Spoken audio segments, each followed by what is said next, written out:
Hi, everyone. Welcome back again. Thank you for tuning in. This is the Iconist Podcast. I am your host, Barry 3D, and I'm here with... I go by the name of DJ Rod C, but I need to change my name. And that's my cousin, DJ Rod C. And we are here once again. So once again, very quick. One, thank you for all the comments we've gotten so far on the videos we've posted. If you haven't seen them, they're all there on YouTube. Go back and watch them. Links are all below. Two, we will be doing an audio version of this as a true podcast. So that'll be coming out very, very shortly, or it should be up by the time this video is out. And we want to first of all say some thank you. So thank you to you for keeping us going, because we love what we do. Big shout out to Jaybird Digital Arts for the super template and putting our names, making us look better.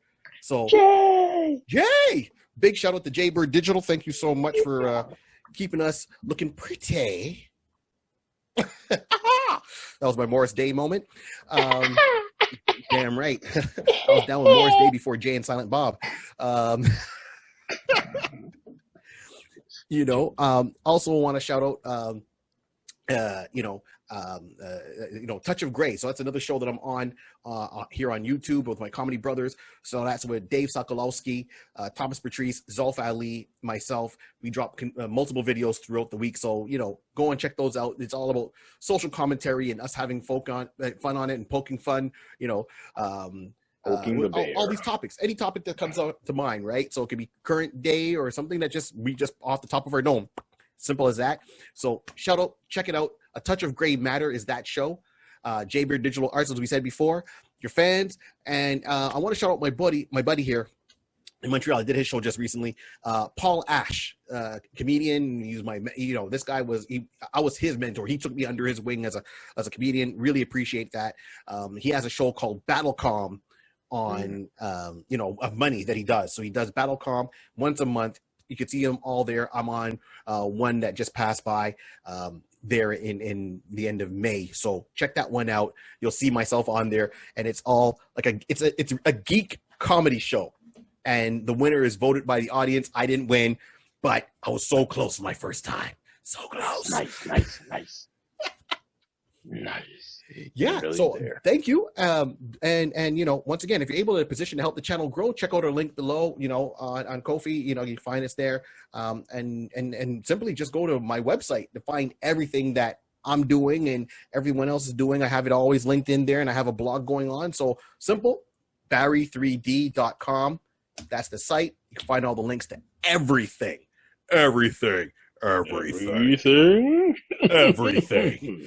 So that's where you can find me. Rod, where can we find you? Well, I'm found right here at Iconist. Yeah, baby. No, okay. So seriously, so you can definitely find me on Instagram. You can find me at Mr. Rod C. I'm there. You can follow me there. You can definitely find me on Twitch, twitch.tv/DJ Rod C, where I play open format type of music. I'm playing like everything from hip hop, R&B, soca, reggae, house, old school. Listen, whatever is on the top of my head when I'm playing, I'm just having fun. Listen, it's all about having that, just enjoying life and enjoying the music. So, hey, make sure you pass by, follow. Listen, let me know that you're on there. Let me know that you found me through this. Greatly appreciate it. Definitely give you a shout out and everything along that line. Absolutely. Hey, that's where you can find me. Absolutely. Thank you. I mean, I know, look, we're all staying home. We all got to be safe, So please keep safe. We want everyone safe. And we know maybe sometimes we're a little bit stir crazy. So music soothes the savage beast. It works for me. That's right. Because Rod knows my song that he got to play when I'm listening. Saturday love.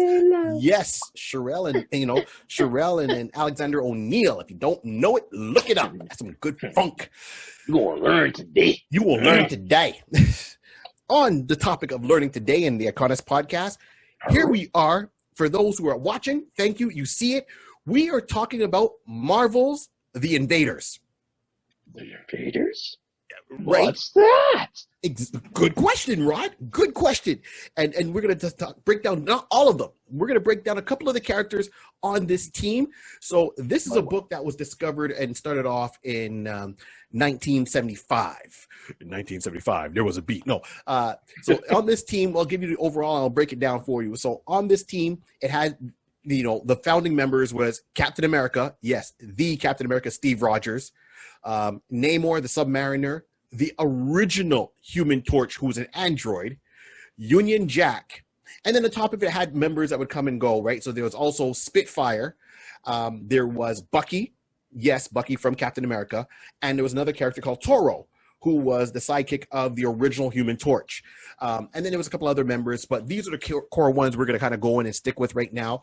And this book started off, so, funny tidbit on this book was Stan Lee wanted to pitch an idea for a new kind of team book.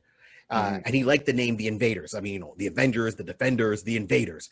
So he liked the name, and his original idea was to put the Incredible Hulk teaming up with Namor. So at the time, the Incredible Hulk was, with the Avengers, he was more of an anti-hero. They didn't know if they could trust him or not.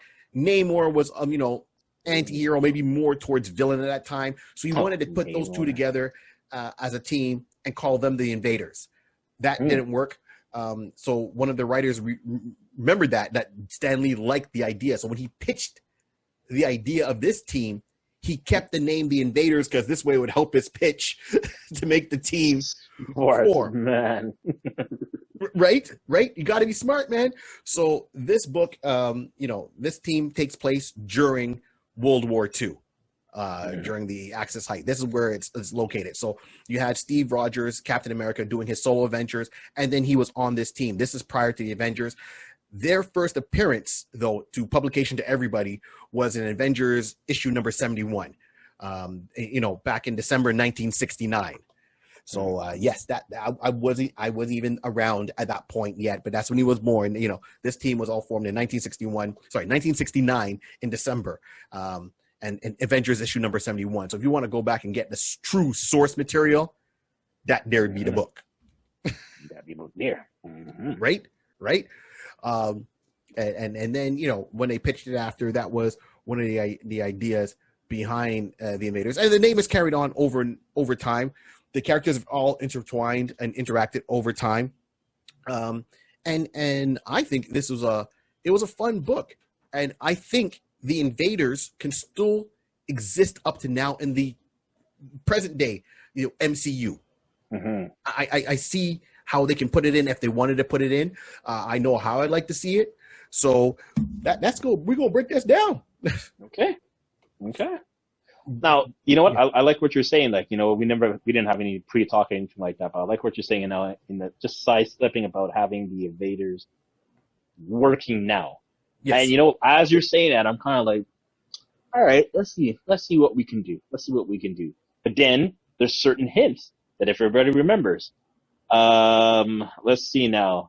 It was Endgame, where in regards to Namor, where they were saying there was Atlantis, exactly. When they were saying there was like some tremors off the coast of Atlantis. So what was that? It's just a tremor. Are you sure? It's just a tremor and stuff like that. Which basically be hinting Namor could be, involved. So we could spark that from there. Human Torch. There are, again, if we flash back to,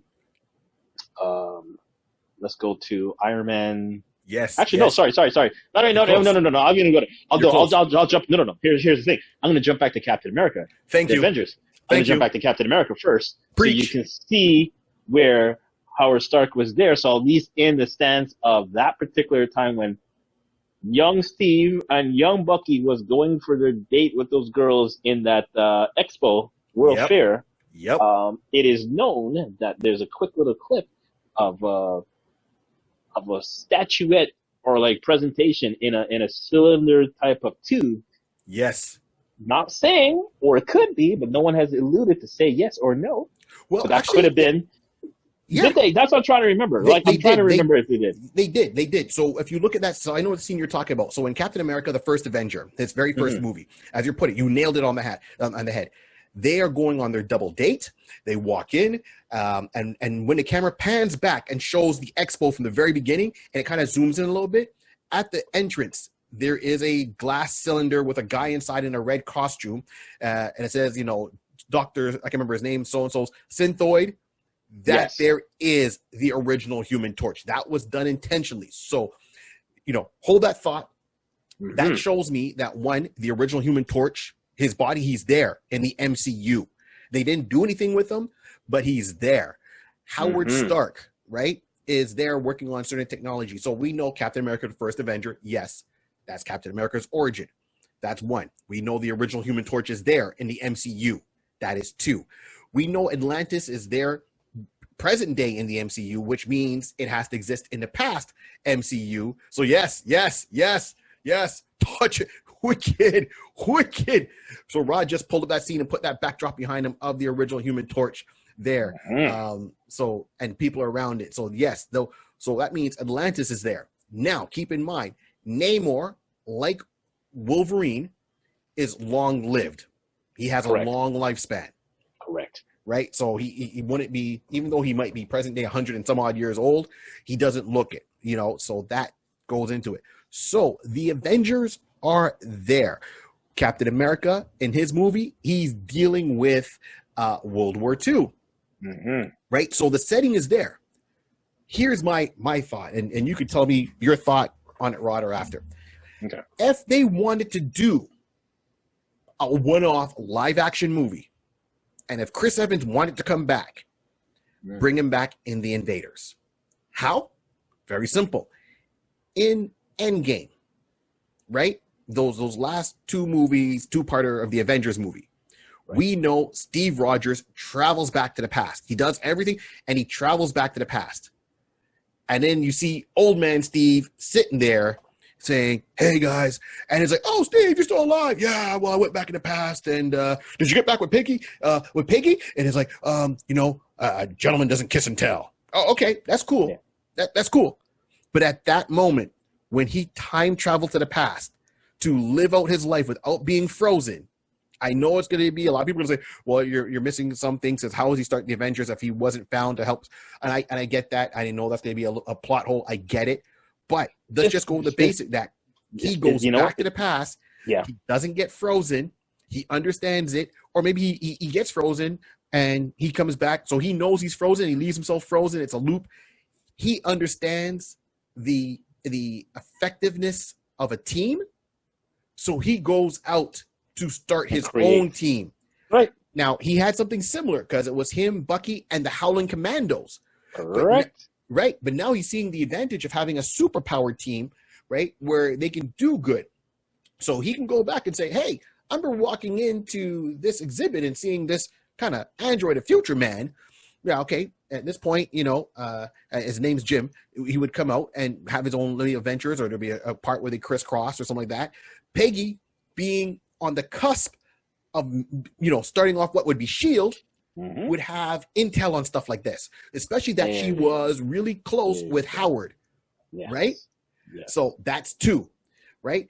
They could turn around and that's two out of the three that we would need. Knowing that Atlantis is around, right?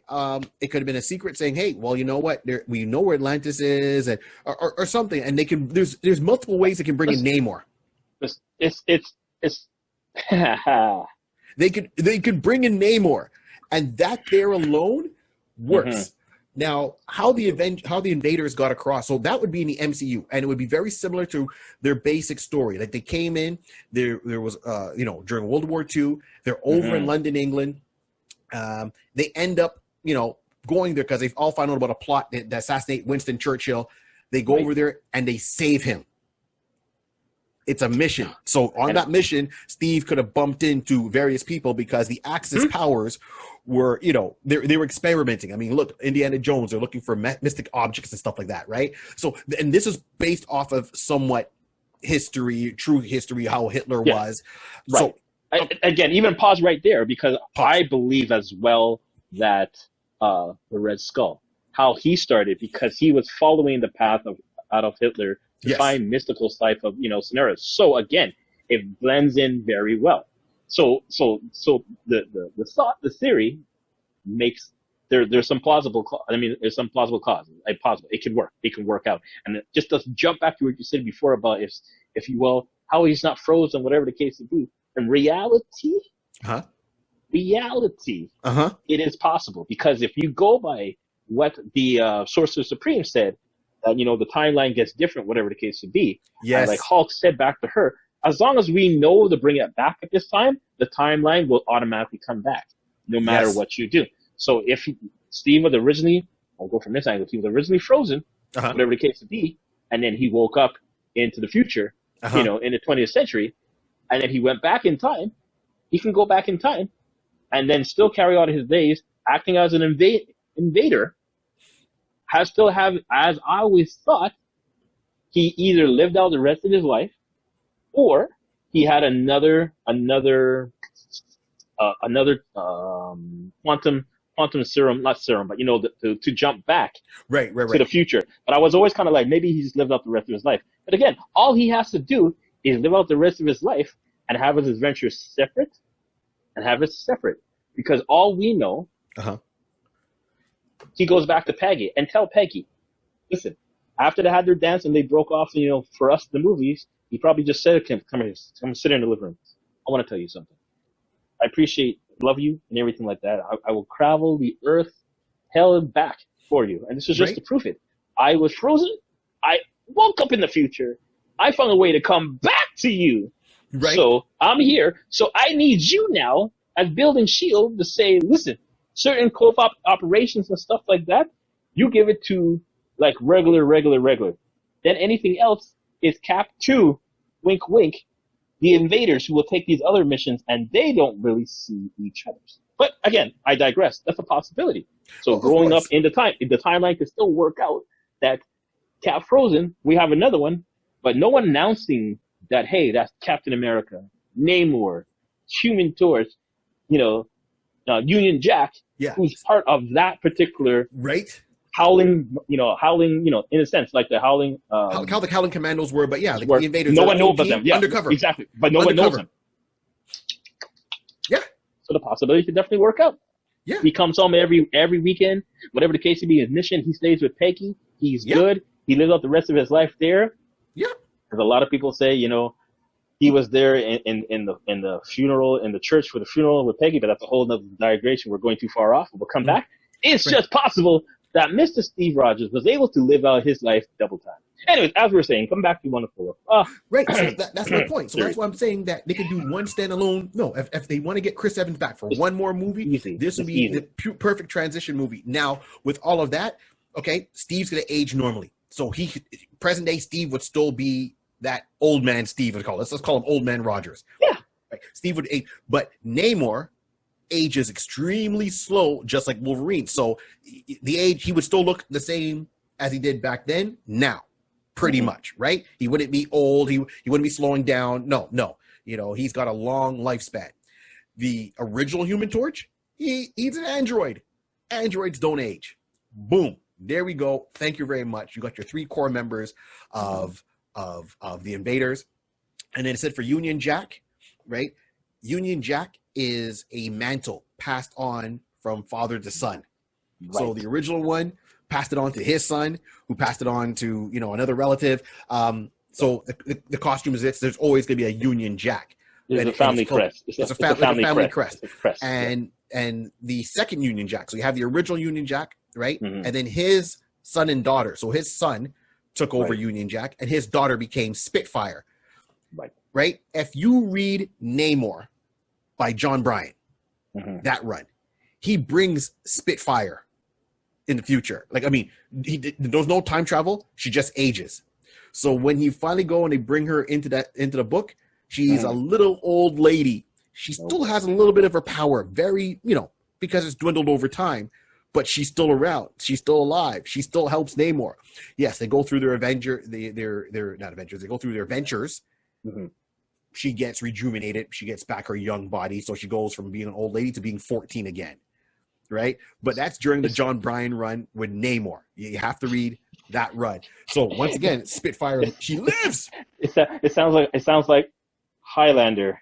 there shall be only one. You can let him just die off, whatever the case be. Only because you kind of spark the juices. Well, I'm young again. Hey, you should just let me die off, man. I was trying to die. But Right? that's another. Maybe that's another idea for another show. Oh, interesting. Hashtag not obvious. So yeah, so I think it could still work, and I would like to see it. Just a one-off film. It doesn't have to be a series of films. This only needs one to set it, have their adventure, and then you can have you can bring up Namor and the original Human Torch in present day MCU. If they want to bring back the original Spitfire, they can even keep on Union Jack. I think Union Jack, should still be alive in that sense of the crest going continuing.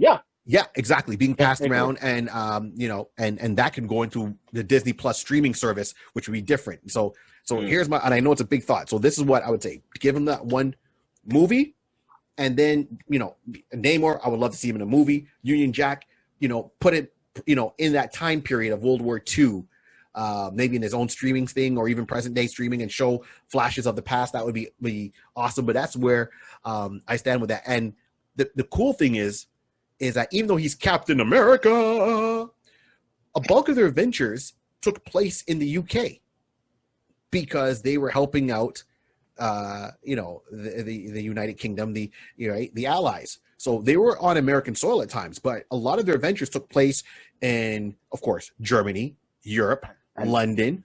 And when they helped Winston Churchill and saved his life from that assassination, he's like, you guys should turn around and make a team. And they're like, okay. And then the original Union Jack, he turned around and said, hey, well, you know what? Bottom line is, I mean, he didn't say it this way, but it's like, I got money and I got a place. We have a base of operations. Let's do this. Okay. I'm Batman. Yeah. Yeah. But, it's almost like you could spin Union Jack as, if you want to say he's a super soldier, his own, because, I mean, every nation in the MCU, I'm talking. True. In the MCU was trying to make their own super soldiers, right? True. So Union Jack could fall into the UK's plan as super soldier serum. It doesn't have to be the same thing. We all know that's the basis for a lot of stuff in the MCU was a super soldier serum trying to make it happen, or getting the Hulk's blood or something like that to make an improved soldier. So in the MCU, this is how I see they would come in. Now, I'll make it real quick. I know there's other people on the team, right? We're only going with a couple of them. I know Bucky was on the team. Toro was on the team. They were the kid sidekicks for, Captain America and the original Human Torch, right? We will talk on them another time. They had their own issues, their own adventures in a book called The Kid Commandos. So they did help out the Avengers. Then they had their own with the Kid Commandos with two others, and then more joined. So we can go into that another time. We're just sticking really with the Invaders. Got it. Right, so that's my 2 cents in how they can bring them in live action. So yeah. Well, that's good. That's good. I like that. Like I said, we actually unplanned, unscripted rabbit hole, which to me actually has some ground to stand on, some very good, solid ground to stand on. So, I mean, I hope that someday someone kind of sees this and just like saying, hey, it's not a bad idea. It's not a bad theory. Something that you can put out there. And if you definitely be able to catch it before, Chris Evans, just gracefully, moves on with age, but he can still catch him while he can still do it. Hey, I don't say why not. No, absolutely. I don't see why not. It makes sense to give that a shot. It's definitely a good possibility. Yep. Bring back my girl Peggy Carter. Not biased because she has the same last name as we do, right? But I'm just saying, bring her back. Did we say that? Was that on? We didn't say that. No. She's still around. She's doing the new Mission Impossible with Tom Cruise, right? So, yeah, that's being filmed right now. That's kind of going through their ups and downs. But yes, so that's who I am saying. So this is what the Invaders represent, right? And there's so much little history, and the villains they have, it's Axis. It would be a period piece. Clearly they can do it. I mean, Captain America: The First Avenger was a period piece. It took place during World War II. Peggy Carter, her series period piece. So it can still have those interactions. It's right there. It's there. There's enough fuel to put this through at least a couple of paces. Like it could definitely work out that something could actually grow from this. Something organically can actually grow out of it. So I mean, it's not a bad idea. Nope, nope. And I mean, and for our fans or listeners, people watching, if you want to read it, it's once again source material. Source material is always fun to go and read. Sometimes it doesn't transition or doesn't date well. This I think it dated very well. It's still an interesting read. I read it not too long ago again. So just to let you know, if you go to commit to this, you're reading 41 issues, right? So I ran from issue, obviously 1 to 41. There was one giant-sized issue, and then it had one annual, and you can find and it broke up into volume 1, volume 2. You can find trade paperbacks of this, and it explains it all. So there's no need for us to kind of go and rehash what Captain America is. Everyone knows at this point. If not, go back, catch the movies. You're good. Catch his solo movies. I really was a fan of the solo movies. I like the spin they took on it, that he's Captain America, but he was almost kind of in the spy world as opposed to just a straight up hero, Right. And I know when you see him in Avengers as opposed to when you see him as his own. In the Avengers, I think he played it right. At first, I was kind of, why is he not more in charge? And then they showed scenes where he was. But even when he came into the Avengers the first time in the comic book, he wasn't a leader. He was more just getting used to being in the future and kind of wrapping his head around everything that happened. If you want to see how Captain America stands out, I'm a fan. I'm more of a fan of him in the MCU than I was in the comic books, right? Because I'm like, he's just wearing a flag. In the MCU, Chris Evans gave him some soul. So, no, I would say. I mean, remember, he's a soldier. He takes orders. And that's one of the things that Captain America always portrayed, that he goes by order. He follows the rules. This is the line of command. This is what he does. So he knows coming into this, he's not given, he may be captain by title, but that's when he was in the army. Yes. Now he's not in the army. He's with SHIELD. He's come through SHIELD. So you understand Nick Fury is that's the top dog. That's the general. That's the man I have to answer. I follow. Okay, what's the mission? What do you got? Like you said, you got a mission for me? Yeah, to change the world. So he already knows, as he's getting assimilated to modern times, I'm still a soldier. So he's not going to, unless he's been granted permission to be taking the team as the leader, which he knew from the beginning. No. I gotta see what's going on. I don't know how these guys operate and whatever the case is. Let me just do my part. Toe the line, do what I gotta do. But like you said, there's numerous of times that he's taken the lead because he was being the moral compass of the team at that time. So that was his contribution. Like you said, that's where he, in a sense, Chris Evans gave Captain America that soul, that type of pull that the audience will see and realize, okay, he's following the rules, but he understands why he's conflicted on certain actions and certain things, because it's like, I don't know, is that humanly possible? What's the morale behind this and that, like that? He's still trying to toe the line, but he's like, and that's where the breakdown, and then we're going into Avengers and Civil War and all that kind of stuff. But make sure you watch Marvel Civil War, Captain America Civil War, to get more information. Thank you. Absolutely. So I'm gonna give you some tips here. So first of all, as we said, it was created in Avengers number 71 in December of 1969. The brainstorm behind that was Roy Thomas, was the writer, and the artist was Sal Buscema. So he was the artist who drew them the first time. Then they came out later on in their book in 1975 was the first official, Invaders book, and the artist was John Romita Sr. So, there's junior and the senior. Senior did a lot of work and still does up to now.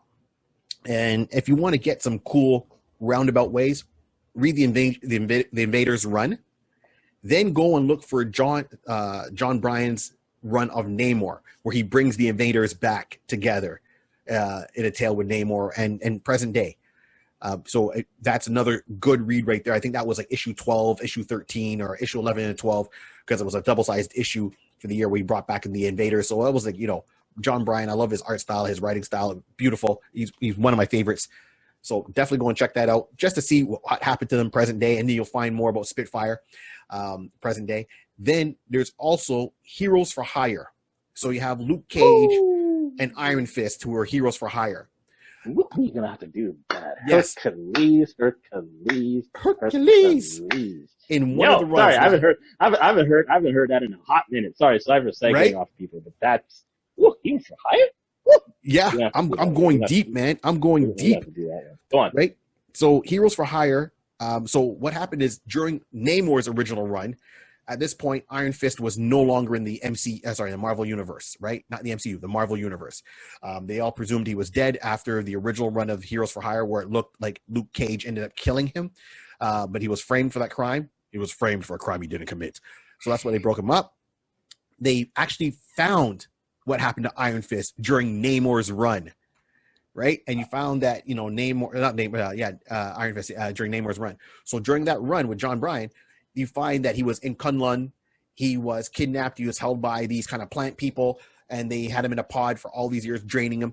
So Namor saves Iron Fist at this point, brings him back to the world, the present day world. He wasn't in time or anything, but just brings him back from Kunlun back to present day world. And of course, you had the Daughters of the Dragon, right? So you had Misty Knight and Colleen Wing that were in there. They bring him back. They give him a place to stay. At this point, Namor is uber rich.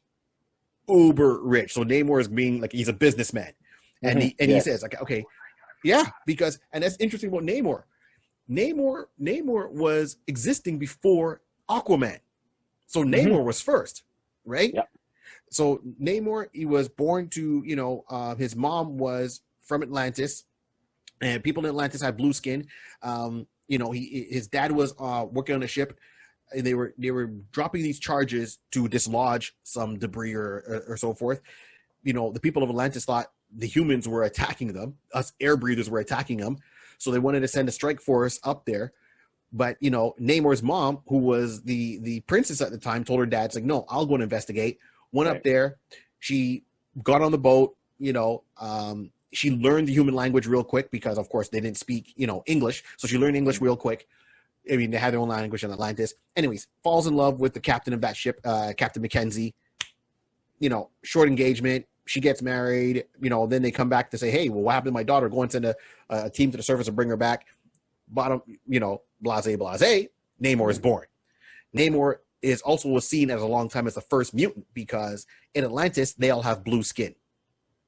Right? In Marvel. Namor was born with pink skin, flesh tone color. Right? Mm-hmm.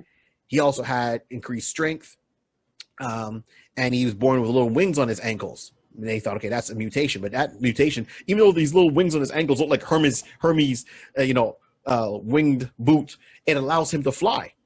Mm-hmm. So Namor is extremely tough. He's extremely smart, and he's the rightful heir to Atlantis. So a lot of, it's caused a lot of infighting. Excuse me. Allergies. Thank you. So it caused a lot of infighting, amongst the royal classes because half the people saw that he was an outcast. Half of them saw that he was more, he looked human, so he was acting more as the air breathers and not representing Atlantis. So it was a lot of turmoil there in his own series that he had to deal with. And then Namor was very hot-tempered. He was known as the Avenging Son. So if you can see behind me, for those who are watching, you'll see Namor in a kind of a black outfit, and that was his original outfit. So to show you the importance of how deep Namor is, Namor was with Atlantis. He worked with the Invaders. At one point, he lost his memory because he was betrayed by one of the people there. So you have to read his original run. So he had his memory wiped. He didn't know, and then he kind of came back and. Oh no, sorry. This is prior. So prior. I'm trying to get the timeline here. So yes, he had his memory wiped. He was left on the surface, and since he was out of water for so many years, his hair grew long. He grew a beard. He forgot who he was. And then the Human Torch from the Fantastic Four got into a fight with Ben Grimm. He says, that's it. I'm quitting the Fantastic Four in their early days. And he was kind of having his own solo adventures in his own solo book. The Human Torch from Johnny Blaze was having his own solo adventures. And during this time, he was in a shelter because when he first left, he had no place to go. So he went to one of those homeless shelters, right? Just to at least have some of this. And these guys were picking on this one particular guy And he looked at this guy and he goes, "Oh yeah, you mean Mac over there? No one knows his name, and but he's extremely strong." And he goes, "Well, let's clean this guy up because you guys have to treat him like a person." So he used his powers and he burnt off the beard and he burnt off some of the long hair. And he saw Namor had the ears like Spock, and he goes, "Hey, this is Namor the Submariner." And he started getting into a fight, but Cage, Johnny Blaze realized right away what to do, grabbed him, flew over to the river, dropped him in, and dropping him in the water kind of jump started his memory. And he goes, "Oh shoot, I remember who I am now. I've been walking like a derelict for so many years. Mm-hmm. Now I got my memory back." So he had his own series of ventures, and then Namor got into what was called Super Villain Team Up, where it was a whole series running where he teamed up with Doctor Doom. I know. He teamed up with Doctor Doom. He teamed up with Magneto, and it was the villains really trying to come over. So that was a classic, cool run around about 20 issues or something like that. We maybe go into it deeper, but Marvel Super Villain Team Up, and that's where he wore that black costume. That's the costume I like the most. So, but Namor has got way more history than that going on, So you got to read John Bryan's book. Really does that. And at one point when John leaves, Jay Lee takes over as the artist, which was beautiful. And the reason I'm mentioning Iron Fist is because it now spins off into the new, I think it was volume 3 of Heroes for Hire, where, Luke Cage comes back. She-Hulk is on the team. White Tiger, the new White Tiger is there, but she's linked to the Eternals, right? Namor is funding the whole thing through his organization called Oracle. He bought himself a company. And how did he do it? Well, Namor can swim really deep. So he went to the bottom of the ocean. He found some abandoned treasures from sunken boats from years ago, the days of Christopher Columbus. He brought all that gold bullion to the top of the chest, and he goes, "Here, this is legitimately mine. I'm the ruler of the 7 seas. Transfer all this gold bullion and these gold doubloons and all that stuff, all these treasures, transfer it into cash. Pay me." So he made multiple millions of dollars on just doing some scavenging, got himself an Armani suit and a business tower. Yeah, I remember seeing that. Yeah, It's one of those images that kills me. It's like, thinking, wow, Namor in the suit, and he's looking like as debonair as he is, crisp and clean. Like he's like, if you thought I was dangerous in the waters, I'm a true shark outside the waters. I'll take you out. I'll take you out. You ain't ready. Sorry. Yeah. What makes the difference is when Namor does all this, it jumpstart the Heroes for Hire again. And the reason I'm mentioning that is because Jim, the original Human Torch, at this point he's lost his flame powers, starts working for Heroes for Hire as their coordinator, as the guy behind the scenes to help the team. So it's gone from 2 people to a couple of people on Heroes for Hire. So you had Ant-Man on the team. She-Hulk was on the team. The latest version of White Tiger was on the team. Of course, Iron Fist, Power Man, and Iron Fist. And it was at first because Rand, when he came back, all his money was gone. So Namor helped Rand get back his fortune. To show you. And in that, it made one simple thing. They always said Namor's behavior was very erratic. Like one minute he's calm, the next minute he's losing his temper, right? And that's when he got the nickname the Avenging Son. During that same run with John Bryan, they said, well, because he's of mixed blood, it causes a hormone imbalance in him. This is why he goes from hot to cold real quick. And he got that taken care of. So his potential one weakness was taken care of. And that's why Namor is now more, as opposed to Imperious Rex.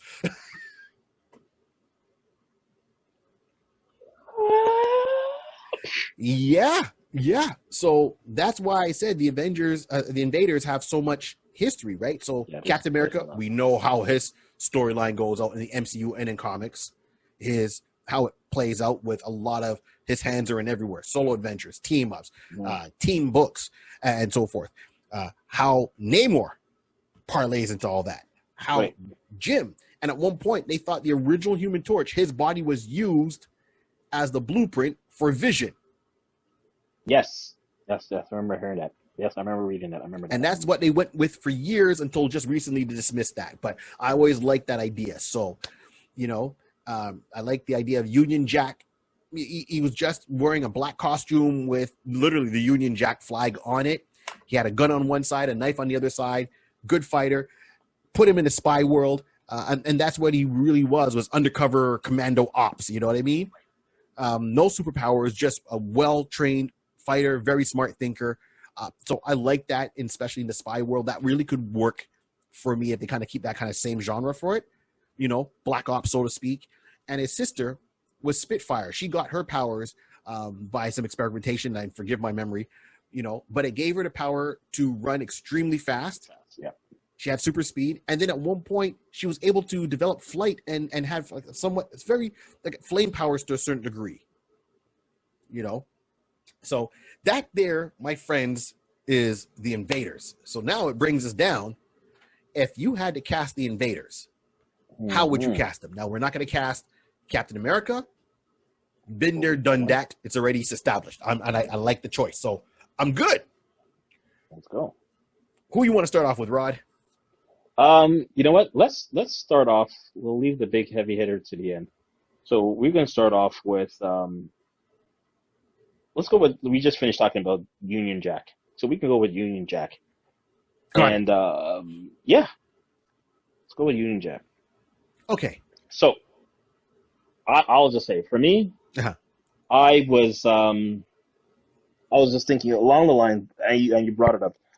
Remembering he is he's just a mortal human being. There's no extra powers about him, but his craft, his niche is the spy world, being that type of undercover agent, going in, sneaking behind, doing what he has to do to get the mission done type of scenario. So I was like, okay, let me see who can I put for that. Now, as you can see in this particular picture and everything like that, the one you have, you can see that virtual background, my finger disappears. But yes, he's right behind Namor. As you can see, I'm now going to try to be as realistic to us as possible to be. Now we're going to watch, and you can see that he is. Look at his height. Look at the stature, whatever the case be. So he's not a full 6 foot, 2 type man. Mm-hmm. You know what I mean? Right. So he's just about average height, whatever the case may be. But his skill and everything like that come from his years of training and everything like that. So I decided to go with Taron Egerton.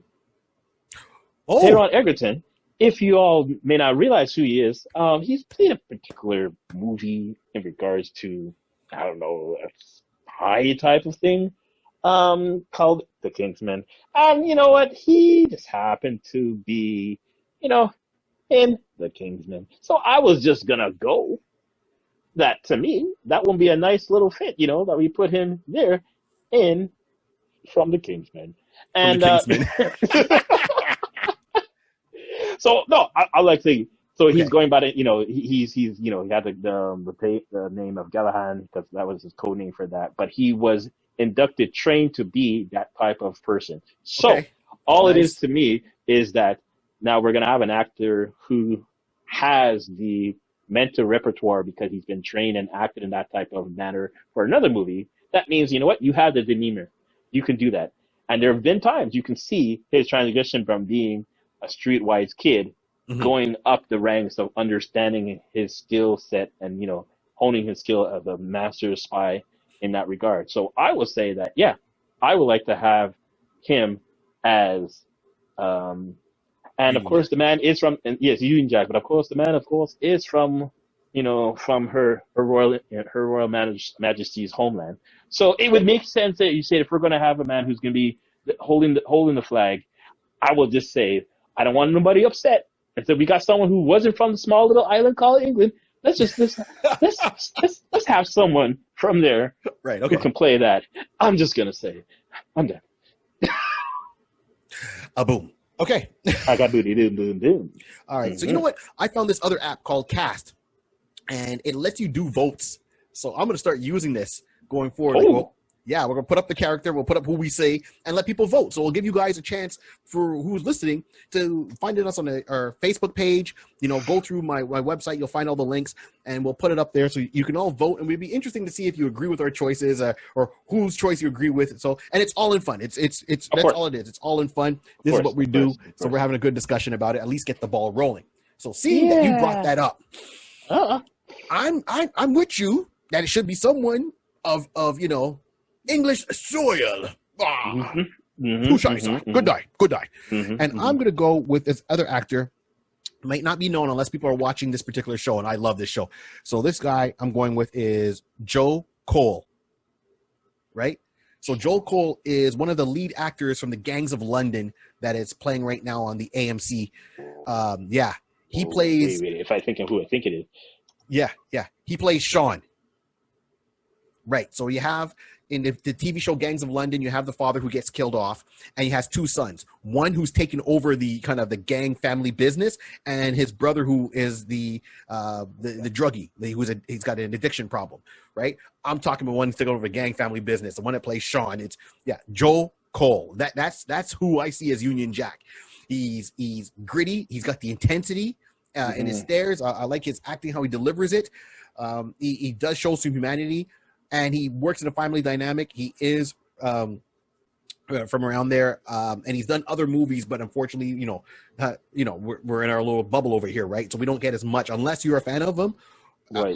Absolutely, I've seen him bang it out in Gangs of London. I've seen other movies he's been in.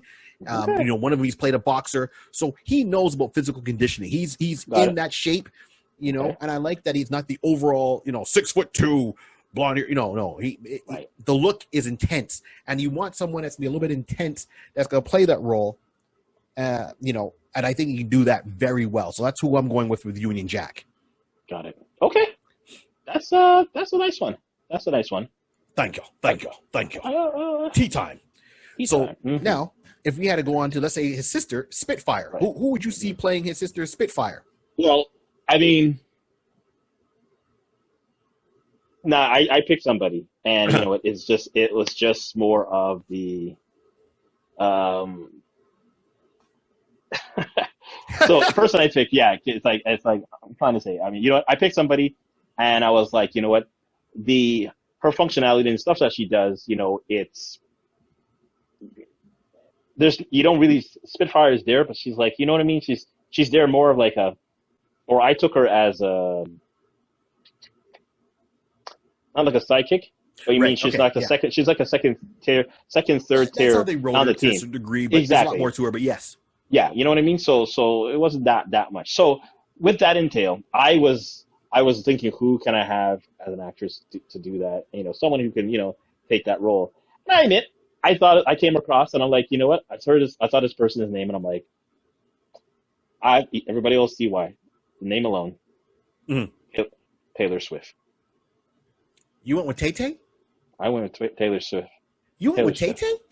Well, she's Spitfire, Speed, Swift. And I just left it at that. Swifty.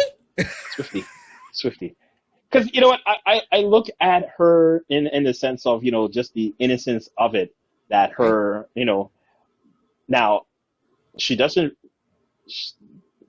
I'm trying to recall, like, if she's done any.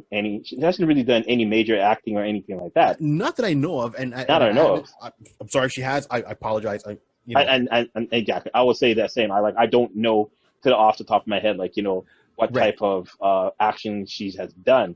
But I mean, in costume she'd be great. In the sense of just getting yourself out there to do something.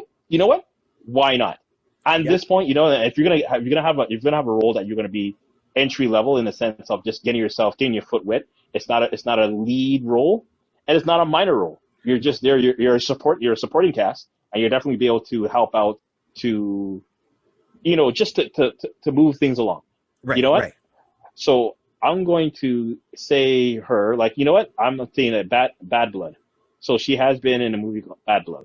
Okay. Well, that's actually that's just her. That's a music video. That's her music video. Yeah, sorry. Right, but she probably did it as a movie kind of thing. Sometimes they do some acting in it. Right. So okay. So she does some small. She does some small stuff like TV series. She does some small stuff. Nothing super large. Mm-hmm. But again, it's there for me that I'm thinking, like, you know what? A lot of actors want to break into the movie business. Yeah. No, I'm not.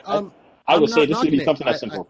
Today's technology and stuff like that. She's she has her speed shift. She's like excess. She's in that type of yes, from the Flash. She's like excess. You know what I mean? So she can do. So she can do all the. You hear that? Hear what? No. Okay. Sorry. Oh, I just realized that. Rod had an out of Uh, body experience like Doctor Strange. Literally, it's just could I change something? And then all I hear is some music in the back of my head. I'm like, is that me or what the? Yeah, it's me. Sorry, everyone. I'm like, she got that boom, boom, boom, boom. I'm like, what the? I'm like, I'm not. I promise you, I'm not playing anything else while I'm working. Really, I'm working. I'm doing my job.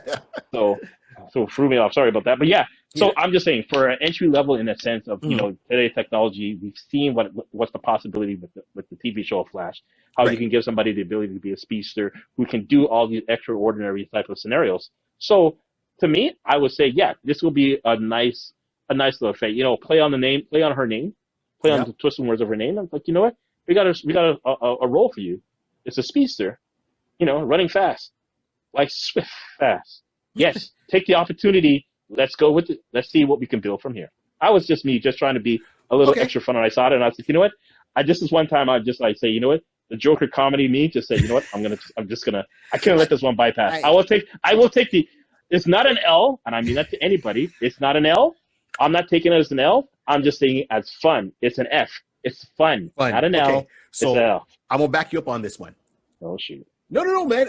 We blood, man. I ain't gonna put you down. So No, no, no, first of no, all, no, no, no. yeah. Who did you pick? Okay, Oh, well, so hold I on. thought I'm you. gonna back you up first. Oh, So, okay, so okay, okay, I'm okay. gonna Go. back you up. So first of all, I get what you're saying because you know what? Rihanna was in Battleship, right? And she had Well, other roles. So for her to break into it, fine. So let's put it this way. Taylor Swift, as any artist out there, they're always at the gym. They're always training. So one, we know she's in yeah, shape, right? right. Two, I could picture her in the costume. She would have to kind of pick up maybe learn an English dialect, to get the English proper accent, right? Yes. But with her name alone, that would bring some more fans to that role and franchise and open it up. So, Completely. Completely. so costume, she's got the look, Mm-hmm. she got the physical conditioning, and you're right. This can open her up to something else new, if she wants to get into acting. So, okay, Yeah. You know what? And I didn't say because the outfit, but clearly it was in my recollection as I'm talking, I yeah, didn't bring it up. But you're absolutely right. Because now when I go back and I see the picture, yeah, that's another reason why. Because Spitfire has like shoulder length blonde hair.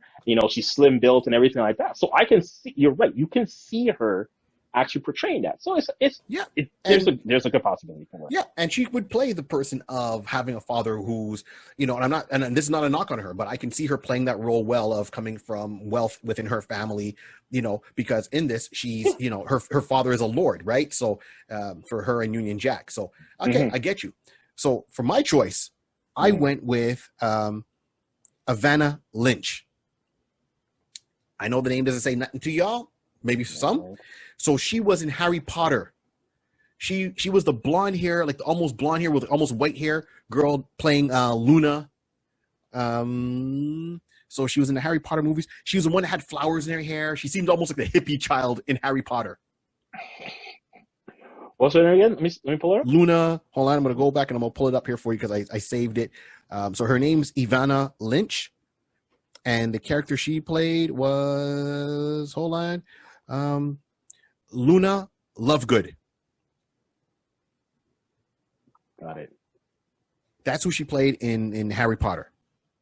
Oh yes, her. Yes, yes, yes, yes, yes. See what I'm I was talking about? thinking, yeah, yeah, yeah. You said it, and as soon as you said the flower girl, that I'm like the flower child girl, I'm like thinking, I could see her lightheadedness, and I was like, wait, I gotta pull back. I gotta see it again. Yeah. Right. Okay. Right. And it's not because she's played that. So now this will be a different character. She won't be playing this character the same way she played that. It's not gonna be hi, I'm Oh no, Spitfire. no, no, no, no, no, Right. no, no. It's Yeah, gonna yeah. be she's got she's got the chops to carry it Mm-hmm. and do it from native soil. I really think that she can sink her teeth into this role. She's got the look. Right. She's got the fan base. This would be something different for maybe U.S. fans to see because I haven't seen her in anything else pretty much outside of Harry Potter. And if she has done stuff, obviously she has. I haven't seen it. That I admit. But she's the one that stands out for me from what I saw in her playing Harry Potter. She had a little bit of humor. There was times she got serious, Mm-hmm. right? And when she got serious, it was like, oh geez, here it comes. Like she was very knowledgeable in what she was doing, right? So Right. I like her portrayal of Luna, and I think she can do really well with Spitfire. That's for sure. Okay. All right, I can live then. with that. I can live Cool. with that. I can work So with that. now we go up there. Who you want to do next, man? You want to do Okay, we'll do the Human Torch. Human Torch. No, we'll get the big. Yeah, we'll keep the big dog for the end. We'll keep the Okay, big dog for okay, the end. all right, that's cool. So who do you see as a Human Torch? Now, Human Torch. I'm going off of the fact of because again, the character is very, not say one dimensional. You know what I mean? Right. It's hard to say because he's always going to be in flames. He's always going to be more. If we're doing it in today's day and age, it's going to definitely be more CGI than anything. Rarely are you going to see him really with his face. But I wanted to have some fun with that in regards to having an actor who has the body type and the composition to say, because I'll put it this way. Now, everybody's going to say, and of course, hopefully people are able to accept how we were talking and separating the Human Torch, the android versus Human Torch that we know in Marvel, the newer one, the latest one, which is the Johnny Storm one. Yes. But as you can see behind me, it's hard to see from with Barry's human. It's hard to see in a sense, not hard to see it, but you see with the one behind with Barry's on the other side, right? So you see how his body composition, everything like that. But if you see him behind mine, now this emulates what we would always expect from a Firestorm. Always seeing you can see that he's fierily rippled. You know what I mean? So his body composition, he's fierely rippled. I don't know what else to say. So this guy is always going to be chiseled, and this person has to be well worked out and everything like that. So I was going with Zac Efron. Okay, Zac Efron. Okay. So when he was in Efron, yeah. So Zac Efron. So when he was in The Neighbor, that's the one of his leading memorable points to date, with his shirtless self outside in the front yard with the barbecue and everything, and he's just looking chiseled kind of scenario. Listen, throw some digital flames on that guy, and it's going to look good. He has the drawing aspect of those times, the chiseled chin, looking like. So when you see Zach, he's always got that. Like the 17 again, he's always looking like he has the actor's type of model face that they always look for. Gotta have that chiseled face. So I'm gonna go that, you know what? And he's a very talented actor. He's done, his range is like from his early careers of doing certain things, in the musicals and on stuff like that, musical, right. Coming to High School Musical and and everything else. But I'm just saying that he actually he's a good guy. Like, I've seen a couple of stuff, I come across and I watch and I'm like, you know what? Yeah, you're entertaining. You're fun. Absolutely. And especially like even in Baywatch. There you go. Baywatch. So you flip him from that point, and then we go to the parody to when he was playing, I'm trying to remember. I'm looking right now. And maybe because I took it that he was doing the live Scooby-Doo. But it was just he's doing the voice for Fred Jones. He did the voice. Right.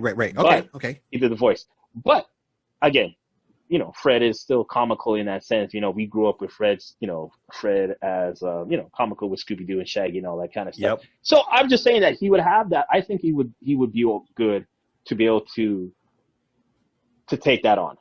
You know what I mean? Like he's proven himself definitely from The Neighbors, Dirty Grandpa. Yes. He did a little stunt in, like I said, Baywatch, The Greatest Showman. He was in that as well. But he definitely does have the ability to have that serious type of one.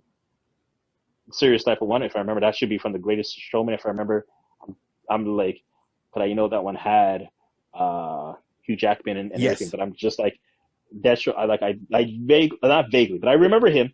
But that's because he wasn't like the predominant. He was like like a second, third character. Yeah, in that right. realm, right?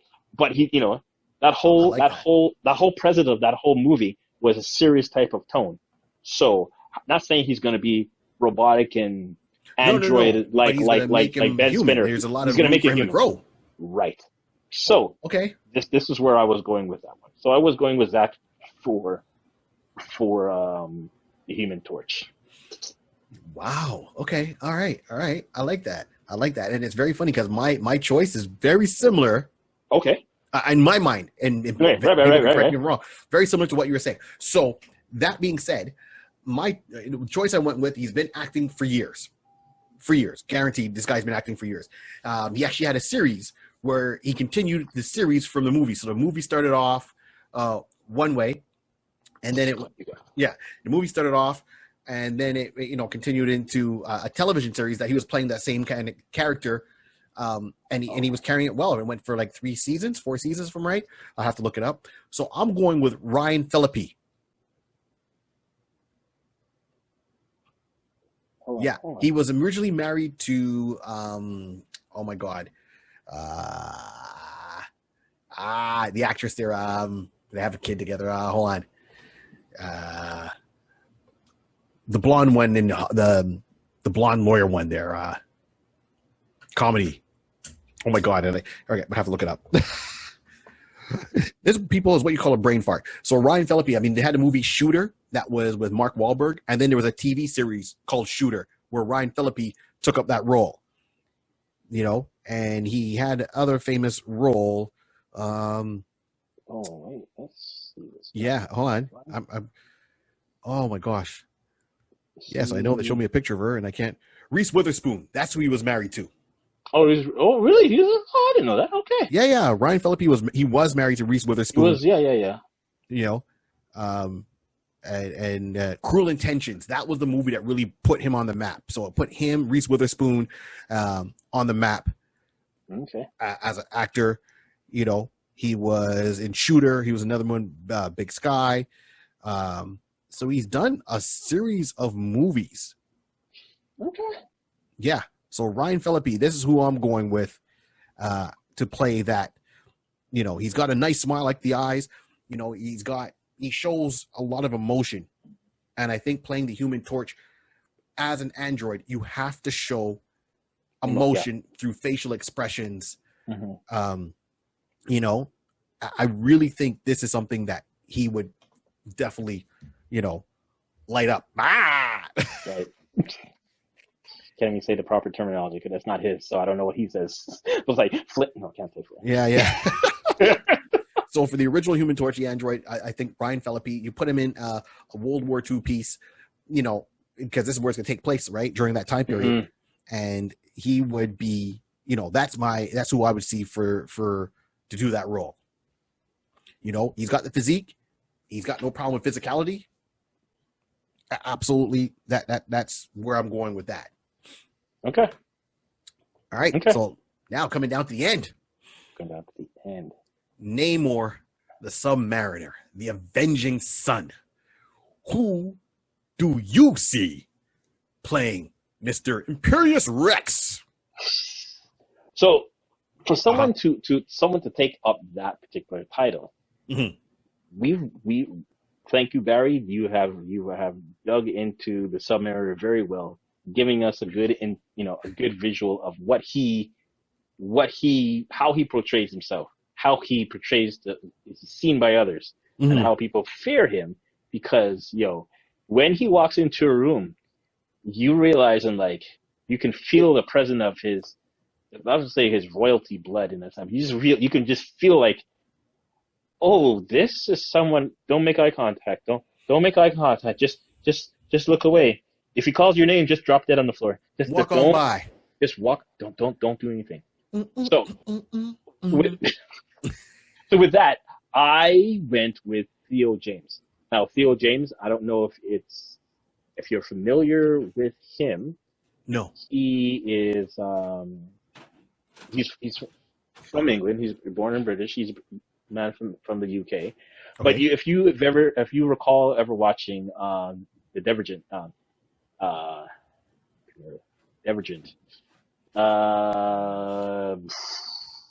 my gosh.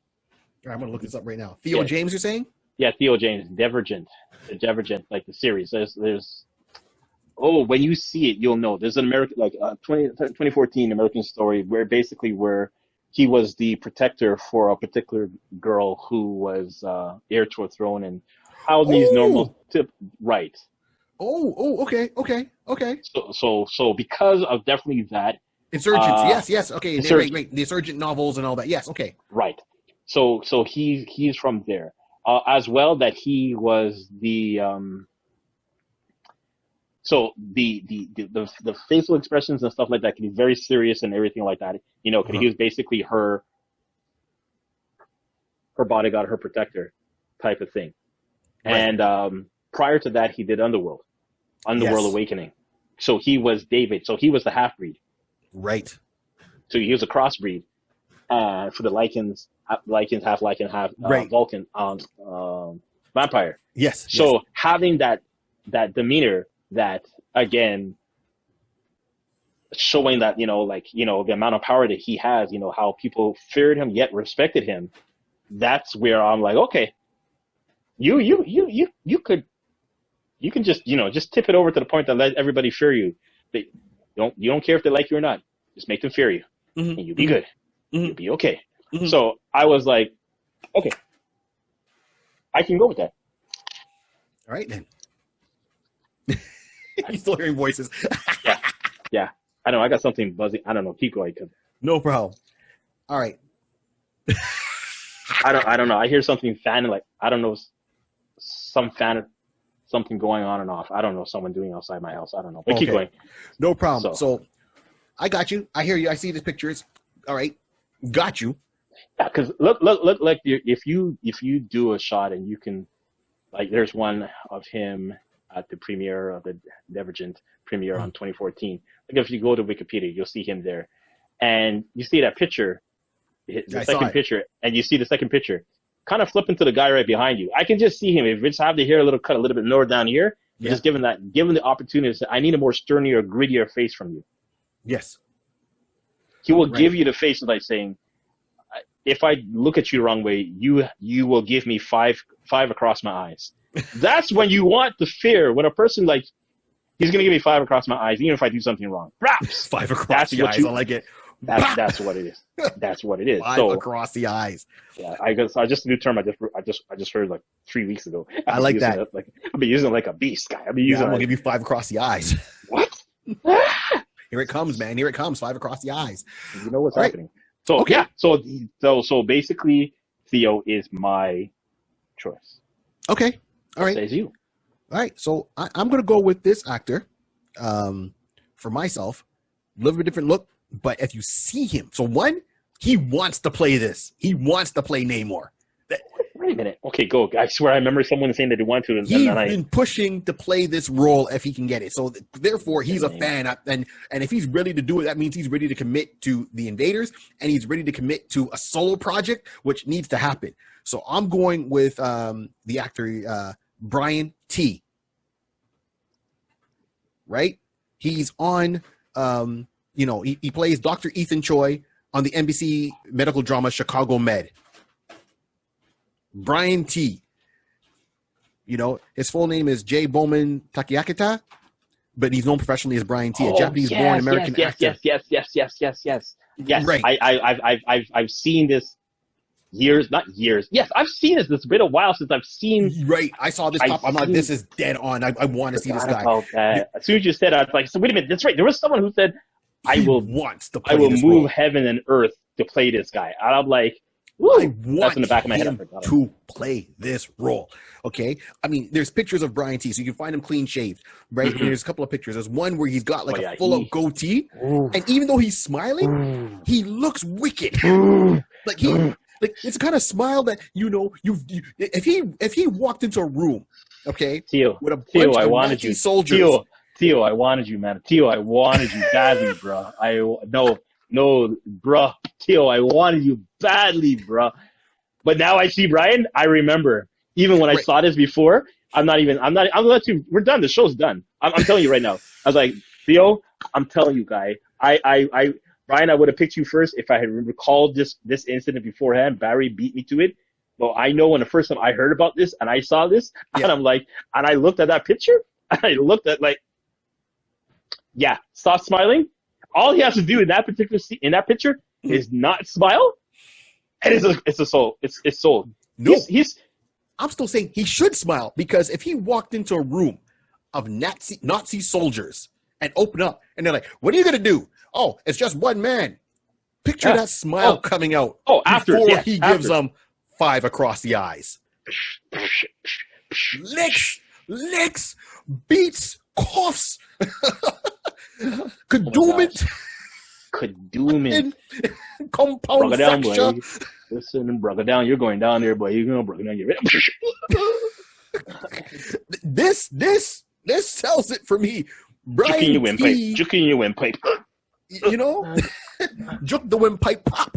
You know, Brian T as Namor the Submariner. First of all, let's okay, we Disney, listen to me. Hear me well, Disney. Do the Invaders as live action. Even if they don't do it live action, and let's say they want to test the waters as animated, still get these actors to do the voice work. So, oh my God.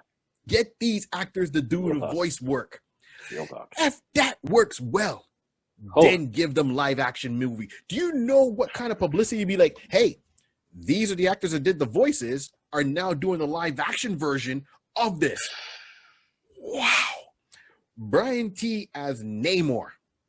You can't. So you give me, you know, yeah. You know, when I was looking with that there is a whole lot of, you know, people getting thumped. Now, it also brings, like, when he's got the look, right? Yeah. You see the face, he's got the look. Yeah. I get it. He's not going to be traditional, you know, white with a blue woman, so to speak, background, but he looks more like Namor than I can think any other actor that can really pull it off, right? And even having that background there, it's going to bring in more diversity into that, you know, because he could still have the same name. It could still be Mackenzie. It don't got to change that. But Brian T, this is my boy. This is my boy, Namor. Right. You know, if you look at some of his stuff, man, if you know, he's got arms. I mean, there's a scene here, you know, where he's in scrubs as a Dr. Chicago med, and he's got his arms crossed, and the boy, he's got the same pose as Namor here, how Alex Ross drew Namor in my backdrop. Not for me, but this is what I found online. So, you know, that's a credit goes to him.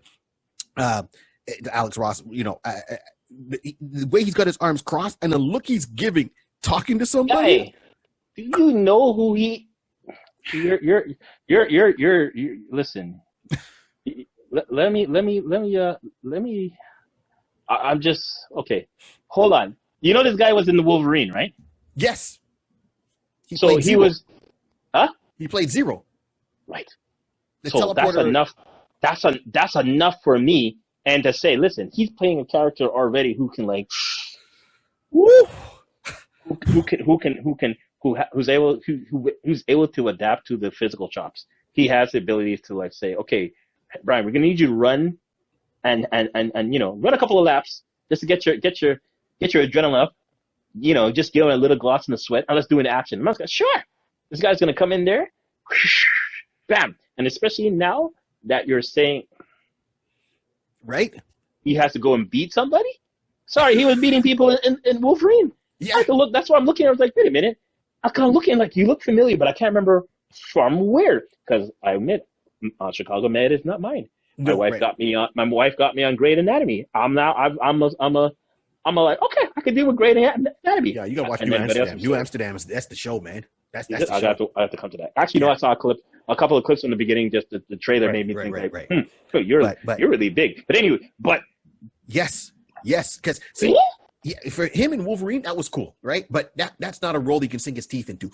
Give me Brian as Namor and stand back. No, of course. No, but I'm just saying he's so it's not like saying you're asking an actor who has done no type of physical type of action, no type of action drama or anything like that. So he's done that. I mean, even if it wasn't nothing crazy, but he was in Tokyo Drift. Yeah. So he was DK. Didn't even catch that he was drifting. So yes, I'm looking on the list and I'm like, yeah, I know you. What? Yeah. What? Can someone just wants to play him? So you go knock on his door.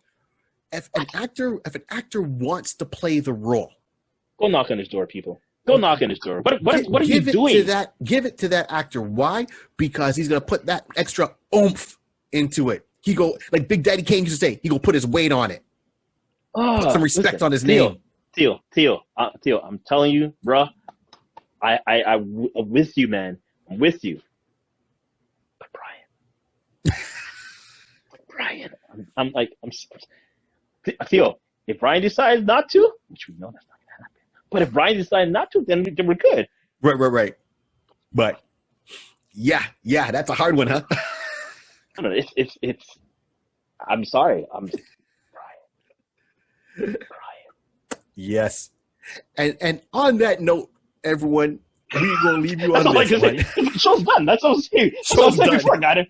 Listen, we should have done this like 7 minutes ago. When you said that, I was like, no, I would have just Rod's unplugging his mic. He's getting up. He's gone. Laptop is closed. It's just me. Okay, bye everybody. I guess I'm all alone. Yeah, you're all alone. You done bombed the whole thing. We're done. Holy. Yo, Theo, honestly, Theo. Mm-hmm. I'm gonna get cuffs for that, I'm sure. Anybody in the comments, please understand. It's like when you look and just the possibilities are endless. Brian. Okay, cool. As you're saying, shut up now. Yeah. Shut down the clock before I keep going. We good. We're good. I think we're good. I think we're good. So once again, on behalf of myself, Barry 3D. Yeah, and DJ Rod C. He's still chatting for him. Once again, this is the Iconist Podcast. Thank you all for listening, and thank you everyone for watching. Please like, subscribe, share. If you're in a position to help the channel grow, help us. That'd be awesome. Send some comments on our YouTube page, our Facebook page. Definitely. You can find all our links on our media down below. If not, just go to my website, barry3d.com. Shout out once again to Jaybird Digital, Jaybird Digital Arts. Also check me out on, as I said, Touch of Gray Matter. On that show, please support Battlecom by Paul Ash. There's so much out there that we can support, and you don't have to always dedicate to one show. That's okay. I watch more than one show, so you can watch more than one show. We just ask you for your support in the meantime while you're watching others. That's all it is.